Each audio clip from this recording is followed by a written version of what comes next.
Hi అండి. గోదావరి రుచులకి ఆహ్వానం అండి. ఇదిగో శనగపిండి అరటికాయ బజ్జీ చేస్తున్నానండి. ఇదిగోండి శనగపిండితో అరటికాయ బజ్జీ అండి. ఇదిగోండి ఇలా కలుపుకున్నాను. ఇదిగోండి శనగపిండి నేను ముందుగా కలిపి పెట్టుకున్నాను. శనగపిండి ఇదిగోండి. దీంట్లో కొంచెం బేకింగ్ సోడా వేస్తున్నానండి. కొద్దిగా చిటికెడు పసుపు, తగినంత ఉప్పు,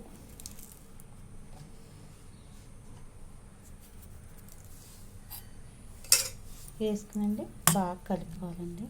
ముందు కలిపి పెట్టుకోవాలండి, ఎందుకంటే చేతితో కలుపుకోవాలి. ఉండలు లేకోకుండా ఇదిగో చూసారండి ఇలా వచ్చేలాగా కలుపుకోవాలండి. కంగారుగా టిఫిన్లు వేయాలి, పిల్లలకి స్కూల్కి టైం అయిపోతుంది అనుకున్న వాళ్ళు ఉంటారు కదండి. అలాంటి వాళ్ళకి సింపుల్గా అరటికాయ బజ్జీ అంతే అండి, సింపుల్. మనం అరటికాయ చెక్కుకునే లోపు నానుతుందండి. ఒక 2 నిమిషాలు నానుతుంది. మనం చెక్కేసుకుని చక్కెరలు కోసేసుకుని అప్పుడు మనం మూకిట్లోకి నూనెలో వేసుకుంటాం. చూసారండి, ఇదిగోండి ఇలా చెక్కేలు కింద కోసుకోవాలి. ఇదిగోండి ఇంకా చక్రాలు కోసాను సన్నంగా. ఇదిగోండి ఇలా కోసుకుని ఇలా ముంచుకునండి. ఇలా ముంచి ఇలా వేసుకోవచ్చు.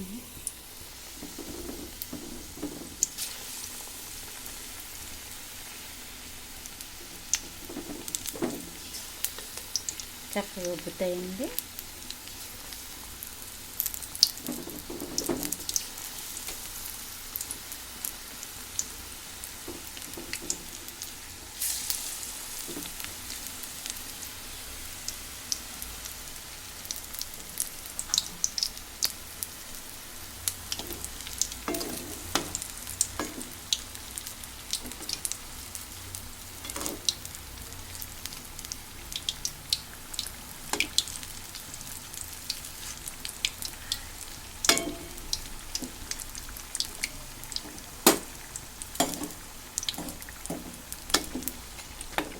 చూసారండి ఇలా ఉప్పుతాయండి.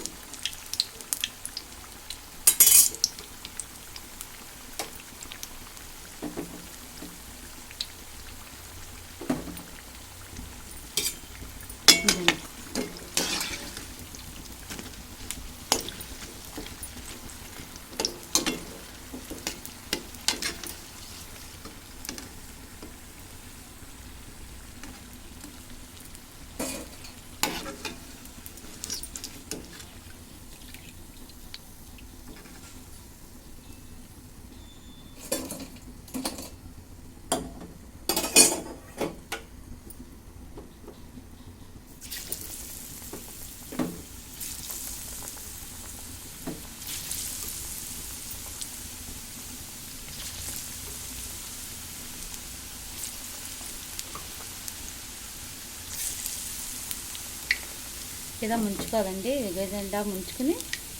ఇలా ముంచుకుని ఇలా వేసుకోవాలండి.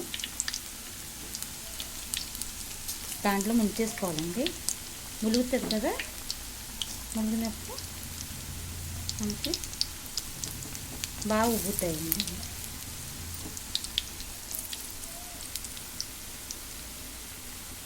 చూసారా,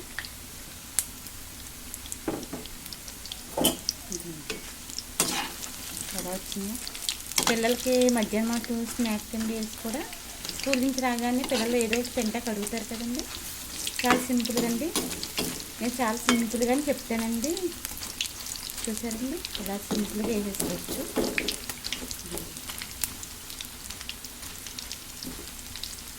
కొంచెం రంగు వచ్చేదాకా వేసుకోండి. ఇది రంగు రావాలండి, ఈ రంగు వస్తే బాగుంటుంది. చూసారా, నూనె కూడా ఎక్కువ వేసుకోక్కర్లేదండి, నేను కొంచెం వేసాను. అదండి జాయిగా ఒక్కొక్కటి తిప్పుకుంటూ ఉంటుందండి. ఇదండి వేడిపోయింది కదండి. దీంట్లో పల్లీలు పచ్చడి, మళ్ళీ మేము టమాటా పచ్చడి, కొత్తిమీర పచ్చడి, అవన్నీ బాగుంటాయండి. కొత్తిమీర పచ్చళ్ళు అన్ని టిఫిన్కి, భోజనంలోకి చేసి చూపిస్తానండి. అవి కూడా ఎలా చేయాలో చెప్తాను. ఓకే సరే, ఇవన్నీ వేగిపోయింది. ఇదండి ఈ రంగు వచ్చింది సరే.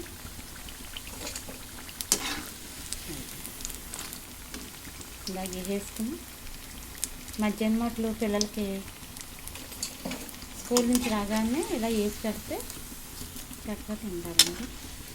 బయట ఫుడ్ ఎక్కువ పిల్లలకి పడదు కదండి. ఆరోగ్యపరంగా కూడా ఇంట్లో వేసుకుంటే బాగుంటుంది.